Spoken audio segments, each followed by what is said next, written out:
Good morning students. Let us proceed the chapter number 16, that is the forest and wildlife. Already we have started this, and activity 16.7 on page number 272. You find out about any two forest products that we are that is on the basis of an industry, means which is used in industries. कारखानों में जो चीज़ें काम आती हैं, right? And discuss whether this industry is sustainable in the long run or do we need to control our consumption of these products. कि वो product हम कम use करेंगे तो क्या चलेगा, नहीं चलेगा. So you discuss on it and which products that we get from the forest for industries. Now we come to the nature and wildlife enthusiasts who are in no way dependent on forest, means जिनको कोई forest से लेना देना नहीं है तो भी वो फॉरेस्ट को केयर करते हैं, but who may have considerable say in their management and conservation are initially taken up with large animals like lions, tigers, elephants and rhinos. They are now recognize the need to preserve biodiversity as a whole. But shouldn't we recognize the people as forming part of the forest system? They have been enough the instances of local people working traditionally for the conservation of forest. Local people means the people those who are living inside the forest or outside the nearby forest, and they are taking care of these forest and animals also, right? So for example, the Bishnois community, you know Bishnoi community, they are living in Rajasthan, in the western Rajasthan on the border of the Thar desert, and conservation of forest and wildlife has been religious tenet for them. मतलब उनके धर्म में ऐसा सिखाया जाता है कि जंगलों को और जंगली जानवरों को बचाना हमारा काम है, मतलब उसको एक धार्मिक काम भी समझते हैं वो.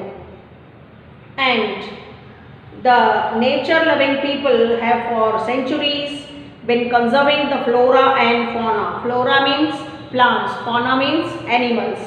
So they are conserving these flora and fauna to the extent of the sacrificing their lives to protect the environment. They are living with the basic physiography, with the basic philosophy that are living things have right to survive and share all resources. जैसे हम resources को use करते हैं तो living things means like plants and animals, they have the right to use all these resources as well as we have to share for survival. The government of India has recently instituted an Amrita Devi Bishnoi National Award for wildlife conservation. You know, Amrita Devi Bishnoi was one of the nature lover, and in the memory of Amrita Devi Bishnoi, who in 1731 sacrificed her life along with 363 Amrita Devi Bishnoi.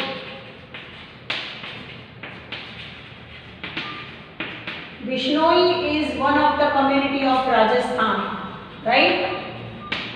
And she sacrificed her life in 1731 and 363 other peoples also lost their life for saving the trees and animals, and for the protection of which trees? Khejri. Khejri is one of the tree that is grown in desert areas. So in Khejrali village near Jodhpur in Rajasthan, studies have shown that the prejudice against the traditional use of forest areas has no basis. Here is an example. The Great Himalayan National Park contains within its reserved area alpine meadows which were grazed by sheep in summer. and nomadic shepherds drove their flock up from the valley every summer. When this national park was formed, this practice was put to an end. Now it is seen that without the regular grazing by sheep, the grass first grows very tall. अगर वो खाएंगे नहीं तो obviously वो grass तो बड़ा होता जाएगा and then falls over, preserving the fresh growth. Management of protected areas by keeping the local people out or by using force cannot possible be successful in long run. In any case, the damage caused to forest cannot be attributed to only the local people. Means ये सिर्फ local people की जवाबदारी नहीं है, it is our responsibility also. One cannot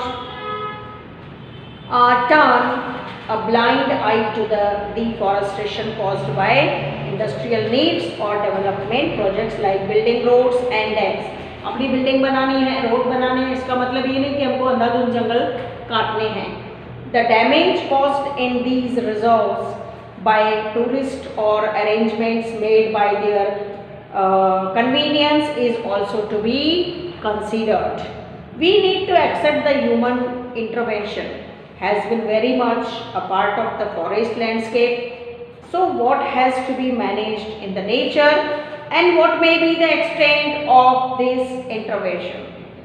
Forest resources ought to be used in a manner that is both environmentally and developmentally sound.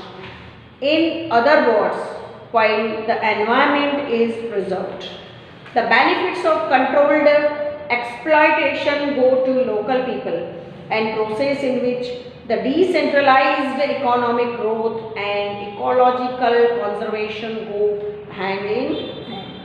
The kind of economic and social development we want will ultimately determine whether the environment will be conserved or further destroyed. The environment must not be regarded as a pristine collection of plants and animals. It is a vast and complex entity that offers a range of natural resources for our use.